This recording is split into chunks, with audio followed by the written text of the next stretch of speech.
I'm Will Hedrick. And I'm Jordan Schaffer. And this is Dog Ears and Timestamps, a book club podcast. We got magic back, dude.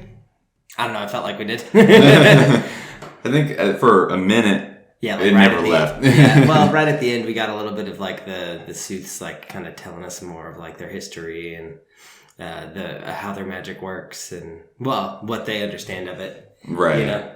So that was kind of cool. Yeah, or at the very least, as much as May understands of it. Yeah. Because none of the others are really talking about anything, the only ones that they save or whatever, but May's like, last second, she's like, here you go, Hessin, I'm going to tell you a bunch of shit that's really important for the story to progress. Yeah. But how's your week though, man? Like, what'd you read? What'd you do? This is another week. Just another week? Nothing ever changes. Yeah, dude. I just I've been letting it always get to the last minute, every time. But it's been fun. I mean, every time I pick up the book and read it again, there are chapters that like fly by, and then other times, like sometimes I'll get just caught up in the chapter and I'll start to like doze off. But I doze off like on everything. Yeah. But it's good. It's I don't know why I thought for some reason like I felt like a lot happened, but I don't know. We solved a few of our like plot holes that we wanted fixed. I felt like, but not I don't know. I don't know if there's the holes that have been fixed necessarily. I just think that I really don't know. I really don't know what it is that's happened yet. Mm-hmm. And I still can't really see what's going to happen. So we've got like a small handful of major things that happen, right? Like the Hesina gets away from the fight with the prince. Yeah. Seeming to have like won that sort of deal. And then they come back and the Minister of Rights, Shah Jahan, has framed May while they were gone, who's Sanjing's like number one man or whatever. And then Hesina finds out some shit about like her mom's book, that it's the original copy of the Tenets. Yeah, like the original because it's in Complexion, and then they go dig up her father's grave and find out that he's immortal. Yeah, that was kind of weird. And then they go to the trial and we find out that May's a Sooth, and then Hesina gets lost in the sewers and finds out that her father was one. And then one of the 11.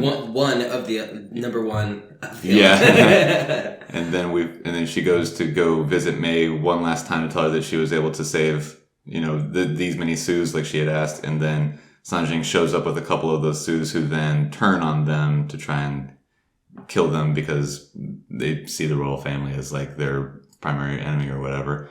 And something happened. May does some shadow stuff, and that's how the chapter ends.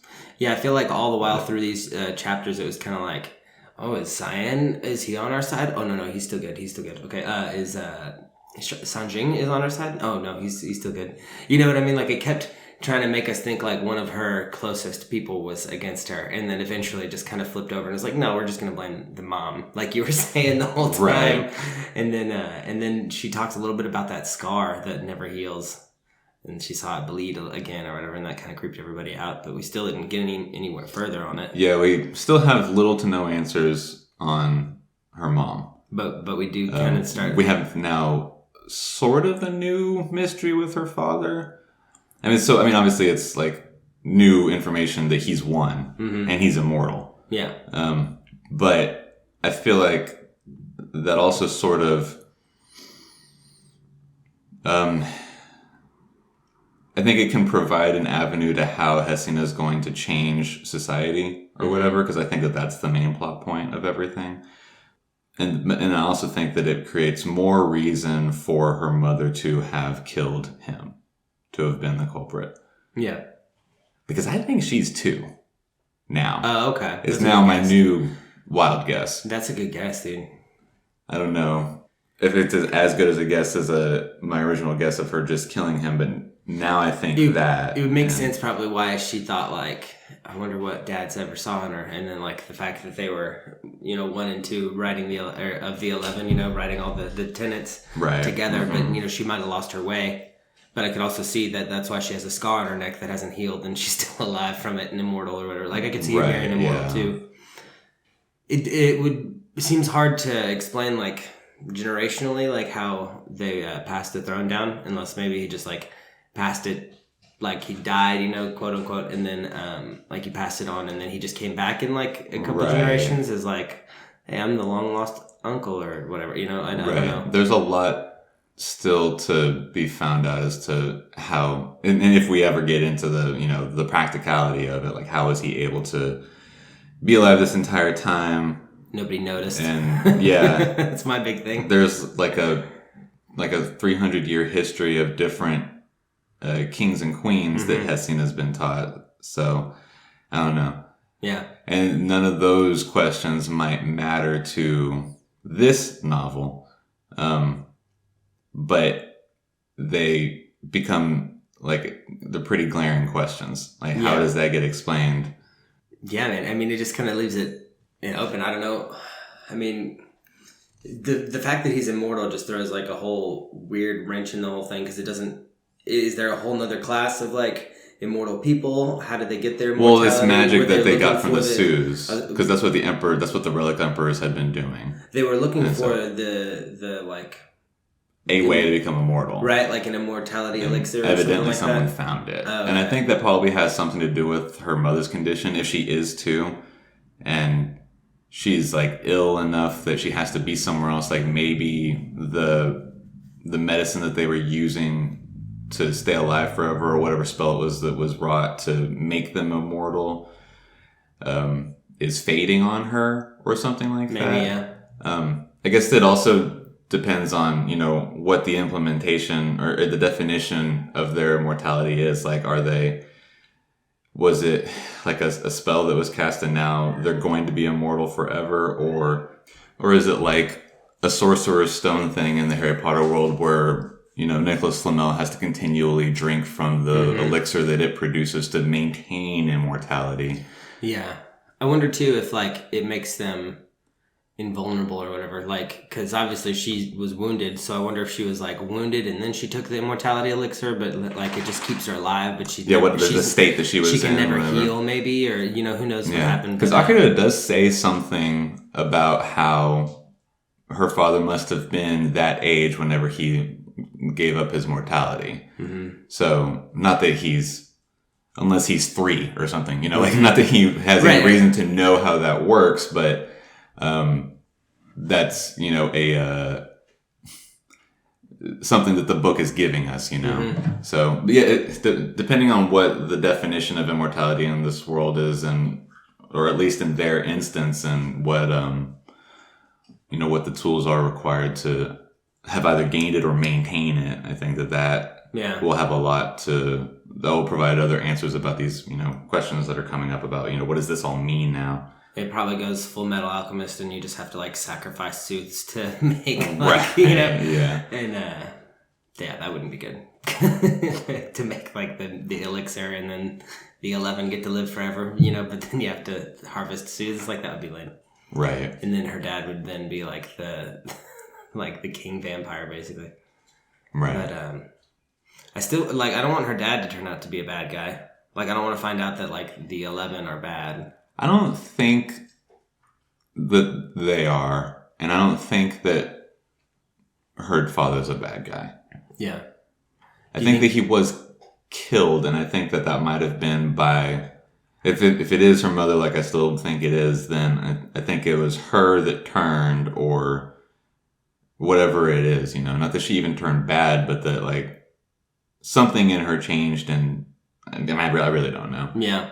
It'll be interesting to see like how well crafted that motive is,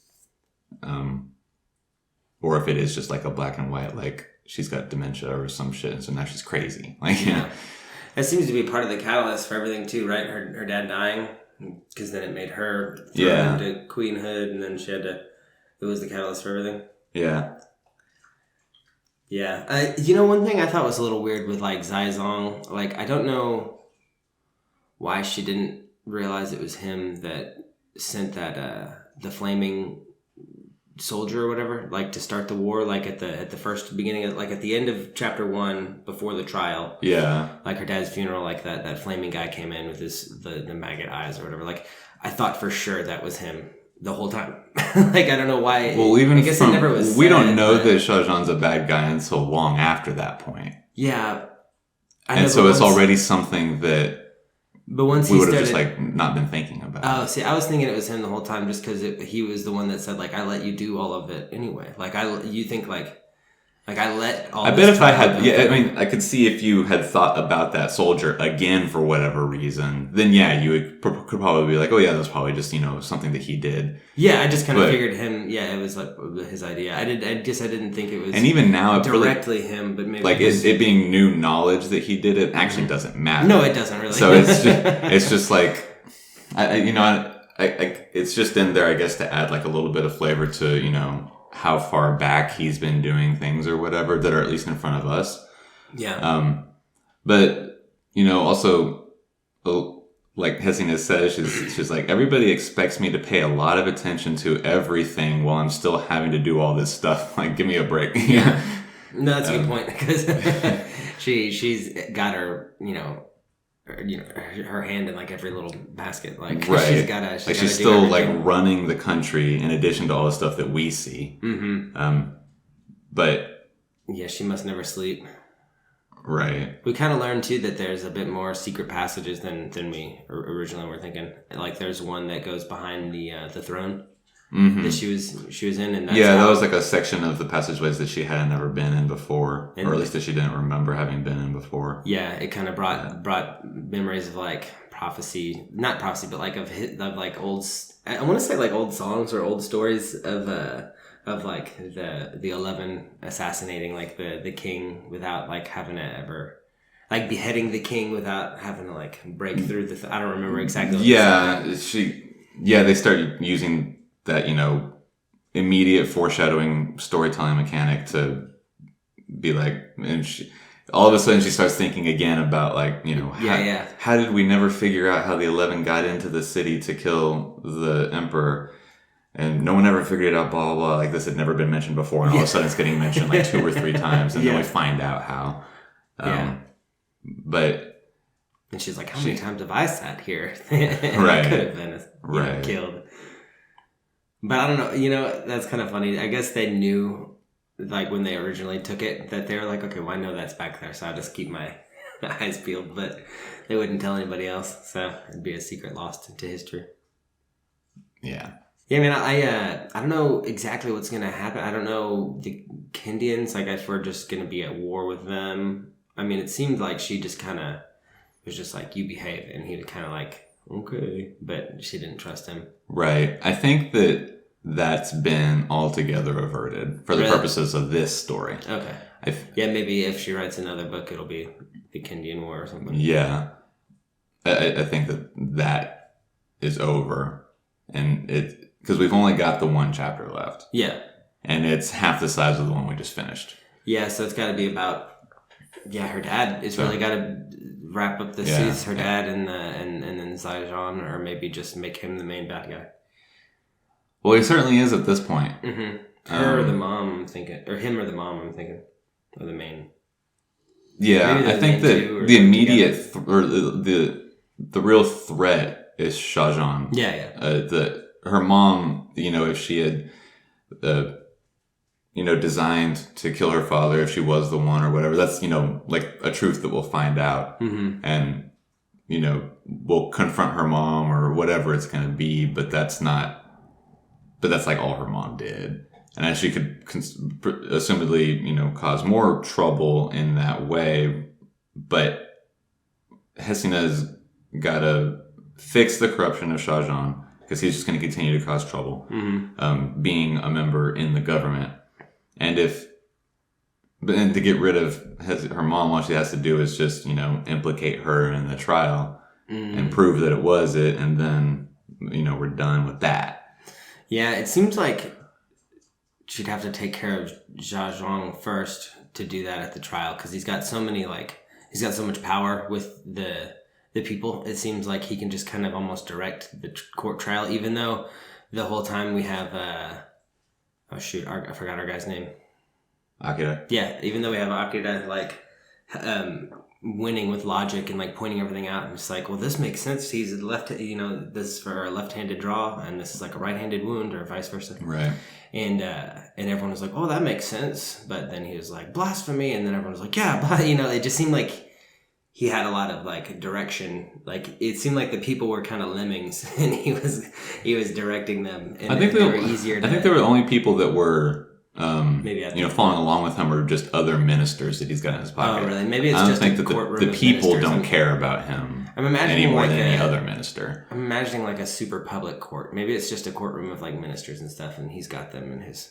I think there's people there. I think there's citizens in the court. I think it describes them as being such. Okay. Yeah, I just keep imagining them as being like sheep that follow the council like blindly, like they're not thinking along with the rest of like the courtroom. Yeah, it is kind of hard to get a full picture of how the government and society are related. It's pretty evident that the people, if they don't all revere the monarchy, they at least respect it as, publicly as they should. Yeah. There doesn't seem to be any real reason to think that, or at least not that's been given to us so far, that they have any real care for the ministry, beyond the fact that, like, well, they administer different aspects of the government, Mm-hmm. It doesn't seem like they have any, widespread public pull. Okay. Yeah. The only reason that it went as it did is because May's blood caught fire. Yeah. No, that looks bad. That's the only reason that it went that way. Yeah, you're right. Yeah, because it seemed like it was going so good, and I guess just with that one thing, because I'm obviously not like biased against suits for like 4 generations or right. whatever. Yeah. So I wouldn't think like, oh, she's a goddamn suit, like just burn her in the whole courtroom. But yeah, that makes more sense. And I guess since we haven't learned anything about their immortality, like other than they were looking for like an elixir, so that like she's probably not anything. She's probably not of like Sooth descent, right? Hesina? No, I don't think so. And she's not immortal. But we know she isn't because her blood doesn't burn, and we've seen it more than once now. Yeah. And she's not immortal, probably, right? That's a question that she asks herself. I would, at this point, assume not. Yeah, because she's still aging, She grew up. Right, yeah. Hey, that'd be dumb to be born an immortal, like, baby, I guess. Right. Hey, I would assume that she's not. Yeah. But, again, what are the definitions of this, immortality in this instance? Yeah, no, that's a good point. So, there's a lot of things still to find out. Yeah. So in an increasingly smaller amount of time. Yeah, no, what do you think we're going to have left for this last little bit? Like, I guess, what sort of, like, little loose ends do you think we're going to tie up? Because I think we already said, like, the wars have been diverted, and the 2 big things we're probably going to figure out are, like, who for sure did kill her dad, and then, more about his... Yeah, that's really all there is to do, is to get the truth about who killed the king, mm-hmm. and then how does that play out in court, as well as how do we get rid of Shah Jahan? Mm-hmm.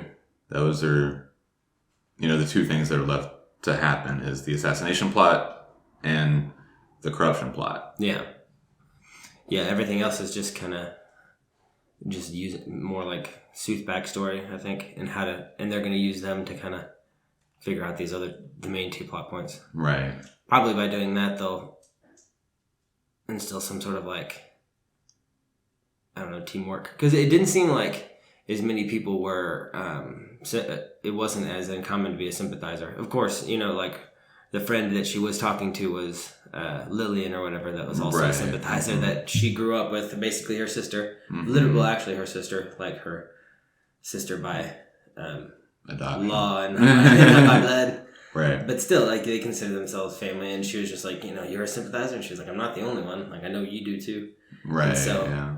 I mean, that could have just been how they were raised, but I'm sure there are more than just them two being sympathizers. Yeah, I mean, her brother wasn't a sympathizer. We learned like a few chapters. A couple of readings ago, I think, in the first section, he learned he was not a sympathizer. Right? We know absolutely that he is. He is. I thought he didn't like them. Sanjing? No. Sorry, the twin. I was thinking the brother of. Kind. He just says that she asks him, "Do you hate them?" or something like that, and he just like turns away and just says, "I just don't think about them. I just don't have a feeling." Okay. We don't know if that's his true feelings or if he's just hiding it from her because he doesn't think that it's an appropriate time to talk about that. You know? Yeah, he was given the textbook answer. Like, I just don't think about them. They're nothing. Like, they're not important enough to think about. Yeah. Now they are. Right, yeah. He definitely... I mean, I'm sure that he does have feelings about them. I read that as, like, we're not talking about this right now. We're talking about something else. Yeah, I think that's what... Because he's always thinking about, like, the way to frame things and the way to present things to people, and he knows that he has to be able to not manipulate Hesina. That's not the exact right word, but that's kind of the idea, you know, he has to be a good guy. He knows that he's got to use certain language with her to get her to believe his point and to stay on track and all that sort of stuff. Yeah. So that was the way that I interpreted that conversation. Yeah, that seems probably exactly like what it was. I guess I was just thinking like, okay, he doesn't sympathize because he didn't even want to talk about it, but probably just wasn't appropriate. Interesting. I wonder what other sooth powers we're gonna like learn about because May, right? So May more or less spells it out. And they had sort of hinted at it in the interaction with the prince, but I just didn't. It went right over my head. I read like the paragraph like 5 times and I couldn't figure it out. Yeah. Because they didn't explain it all. They just like talk, Hesina and the prince talk at each other. They seem to understand what they're talking about. And I was just like, okay, whatever. There's like no real explanation here. But May further explains different things about the Sus. And basically they're just time mages. Because they can see the future, they can then manifest that instance of existence, or however you want to define it, I guess. So they can basically make whatever it is that they're looking at in its future, they can then bring it to that future state. Okay. So they're time mages. Yeah, they kind of made some like reference to reeling in like the future or the past, right? Like some sort of fishing. That was the way that they designed or she designated it. They've got like people with the sight, and then rarer than that are people that are reelers. They can see the future, catch it, and reel it in. It was like and then she asked about the past. She was like, so what about people that can see into the past? Like, how do they reel the past in to make it relevant, right? And then she says as far as like the college was concerned, they weren't concerned because it was right because the relic emperors were all about knowing what's going to happen so they can beat it and remain in power, as well as finding the elixirs stuff. They weren't concerned with the past because they had already beat the past. Yeah, it also seemed like there was a lot of magic that was like lost to the archives, I guess, like to the scholars, so that like the original Academy of Sooths or whatever they called it. Yeah, because the way they were making it sound like they had the power to do like these great things, but like since their magic is so like their magic is fueled like with fire or something. The way they kind of described it was like, like their magic was kind of fueled by fire, and that like if they use too much of it without knowing what they're doing, they could get out of control and they could burn themselves up. Yeah. So yeah, and that's what the school was there for, was to teach them how to use it, and then also further research and stuff like that. Yeah, it seems like there should be somebody alive from back then, especially if her dad is immortal. Like it seems like we should have an immortal Sooth that we haven't met yet. Right. But I'm sure immortality isn't as common as I'm throwing it out to be. Like, now right. that her dad's immortal, we just made her mom immortal, and then just made everybody immortal. But, I would think that there's somebody that would... I assume if there are more books, we're going to have more people. I think that's know the old suits, biggest question of all is there going to be more? Because if there's not, then everything's about to get real wrapped up real quick. Yeah. And a lot of these things that we're talking about aren't going to get talked about. Yeah, and it'll probably wrap up with a nice little ending that'll be satisfying enough for this to where we can kind of piece like a nation that's going to rebuild and do things with the suits in mind, like a nation of peace and stuff. But with easy callback to write another book if it does sell well, which I hope it does. Like I so far I've really enjoyed it, and I would like there to be more books so that we can learn more about the world that she's created. It's fun, right? Yeah, it's not a huge world either, so I feel like there's other continents and other areas she could explore. Probably, Aragon was all enclosed into a continent that looked about as big as her map, so like that was a 4-book story arc that was fine in that one area, but yeah, it looks like there's even like other continents and stuff that we could bring in with a whole new, like, maybe that's how they further on with their magic. Maybe there are academies on other continents that never got taken out or whatever, There could be anything in the land unknown, I guess, across the sea. For sure. Yeah, man, that's probably the biggest question, I think, in my mind, now that you pitch it. Like, are there going to be more books? Yeah. Because if there are, then there's a lot more that we could like speculate on. But if we go out under the assumption that there are not, I feel like we probably know how it'll end. Yeah. With the assumption that there are going to be more books, I feel like it could be any kind of ending. A little bit more one way or the other, but probably still along the same path, but with a little bit. And then we've come so close to finding different, finding the conclusion of the stories that we've already been presented with. I don't think there's going to be like a big through line other than the fact that a second book could still be about Hesina. Mm-hmm. I think that none of this plot continues. Maybe like every now and then we touch back on, more questions about her father or this or that, like, throughout a couple of different books. But I think that at the very least, this one's wrapping up enough that it ends up being like every book is its own self-contained story. Oh, okay. And then, maybe gets us closer to the overall end goal of how do we kill Voldemort? Yeah. Or how do we get away from the Bonds Magi? Mm-hmm. That sort of stuff. Where like you're having your own self-contained adventure, but there's still like the shadow that's over everything that at some point, with all the knowledge and skill that you equip yourself on the individual adventures, you're able to then beat at the end, Mm-hmm.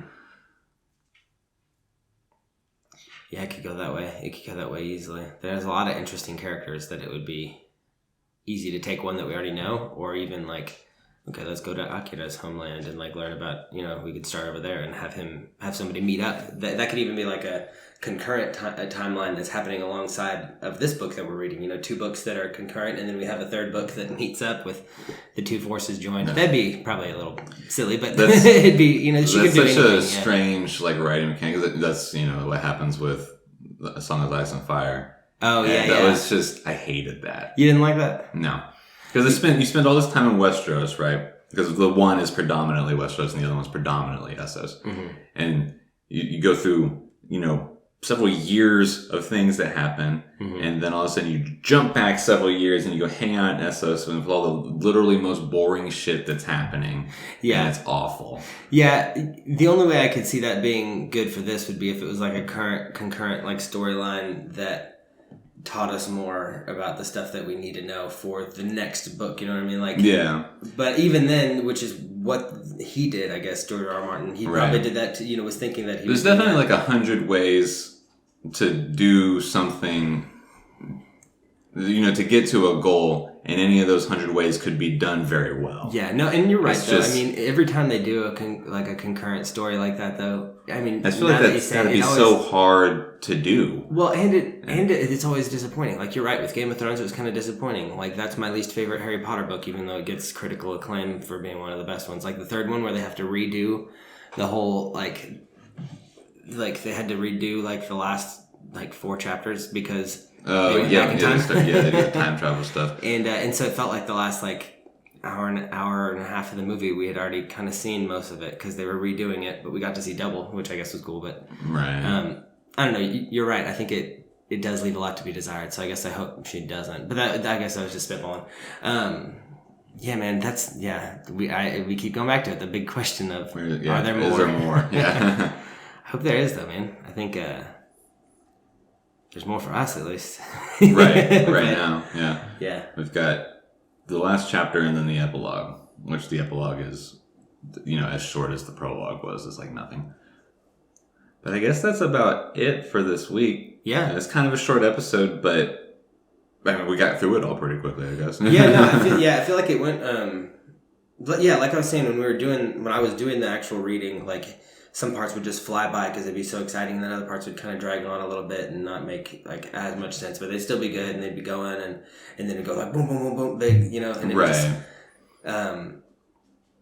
just, short of just like going into all the little bitty details that you get like from the actual joy of reading. I don't know what else there is left. I feel like we hit all the beats pretty good, Yeah. And I'm excited to see what she does. I think I don't know how much more we can learn about Akira.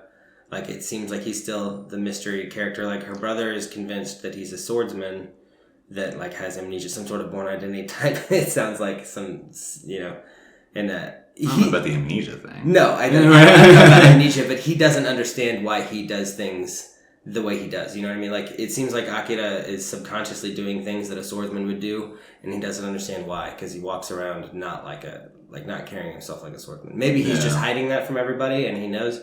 I think it's just because he's mysterious. Yeah, it could just be that. The more little things that she can throw in and be like, this acclaimed general recognizes that he's very skilled with the sword. Yeah. It just makes it more like, oh, he's so mysterious. Yeah. Who is Akira? I thought that was so silly when her brother was like, he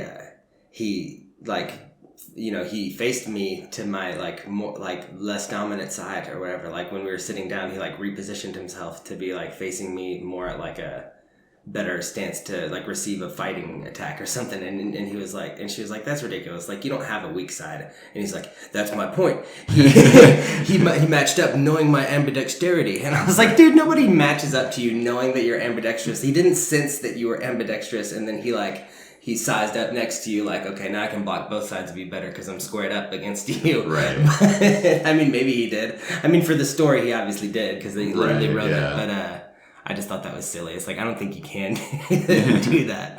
But I mean, I think, I guess maybe that's the whole reason we probably like him is he's got the glamour and mystery behind him. Yeah.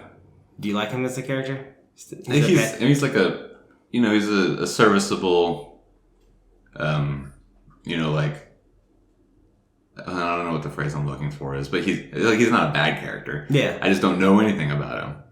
I just know that he's very capable. And he seems to always keep the plot moving, like he's He's that. The driving force that keeps everything going. He's able to come in when he's needed and, fix whatever the issue is, or he's the have some small reveal that continues everything. I wonder if there's going to be anything else with the book, because there's like bits of it that she can't read because it's complexion.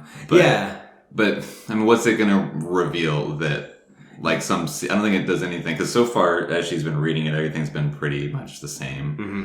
So I don't know that it's going to end up being anything further other than just like a clue that they're 1 and 2, mm-hmm. which I mean, I really don't know. I don't know what's going to happen. I'm excited to continue seeing what's going to happen. It's because it's such like a different story, even though like it's got like some classic elements that we are used to. Mm-hmm. But because it's, I guess maybe more than anything, just because it's in a new universe that I have no prior knowledge to bring into, I don't have any expectations, and so it's like a little difficult to be like to think what it is that's going to happen next. Okay, yeah. Or at the very least, it's easy for me to not think about it and just accept, I don't know what's going to happen, so let's just find out, Mm-hmm. As opposed to if I was reading a more traditionally Western fantasy novel or myth or whatever, something that I've read 100 of already, it would be easy for me to be, at least half on autopilot while thinking about what it is that's going to happen next. And I got you. Whether or not I'm getting it right, I'm still, analyzing it as I read it. Whereas this, I'm able to let myself get into it a little bit more, I guess. Yeah, that's just cool. because it's different. Yeah, you like that about it? Well, it makes it more enjoyable. That's good. Yeah. As much as I like poking holes and stuff and analyzing stuff, I don't want to do it for everything that I intake. Yeah, no, that's not fun. Well, cool. Yeah, no, I'm excited. So the last little bit we're gonna read is just the final act, truth, and then the epilogue. Cool. So it's shorter. I think it's shorter than the section we just read. I'm not 100% on that. Or at the very least, it's shorter than the entirety of the second act. It might not be shorter than the reading we had for this past week, but so we're just gonna finish it. We're gonna be done with it next week. Cool. I've got an idea for a book for afterwards. For afterwards, yeah. Awesome, because I haven't thought about it. The only reason I thought about it was because I started following Joanne Hui on our Twitter, and she just finished a book that she said was good. Oh, yeah. I was like, oh, okay. And then I looked into it, and it's a series, unfortunately, so we'll have to probably just do a one over. But right. I don't mind hopping into series. It's not as new, obviously, as her book, but it's 2016, pretty new. I'll just say it's called Scythe. So I mean, if I think it's part of like a Scythe series, and I have no idea what it's about. Right. Literally just the name. And she said it was cool. The first book was good. And, okay. I think she was going to keep reading. So worth considering. Yeah, especially if like the third book or whatever, because I think 3 are out. So I mean, especially if the third one just came out, that might be great. Right. Yeah.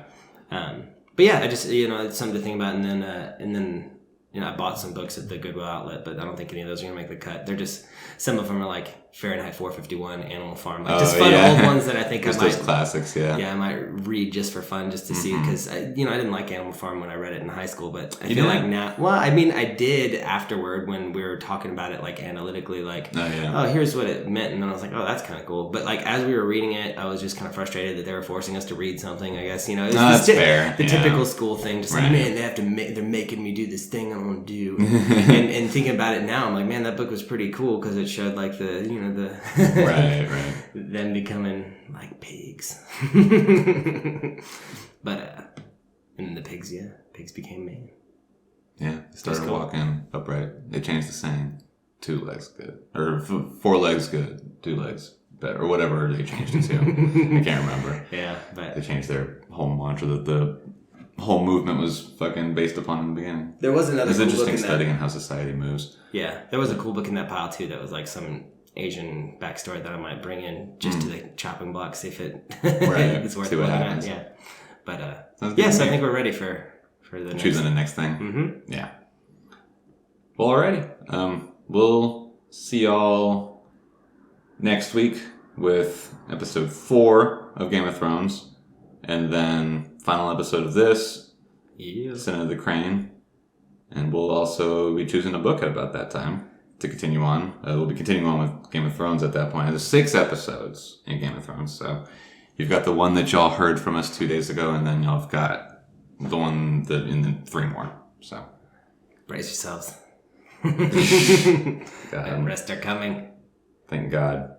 I'm so excited for this show to be over. Dude, yeah, I'm probably gonna cry. Yeah? Yeah, dude. The endings of stuff always get me. Like, even if it's like the happiest, cheesiest ending, I'm just like, oh, it ended so happy and good. So I'm ready, dude. If I cry, it's going to be from relief. Yeah, that'll be part of it too. It'll be the end of like an era too, so I'll get all nostalgic, but it'll be fun. Yeah. Yeah. Well, we'll see y'all. I'm Will Hedrick. I'm Jordan Schaffer. The dog is in tap stamps. Go Bruins, go Rockets.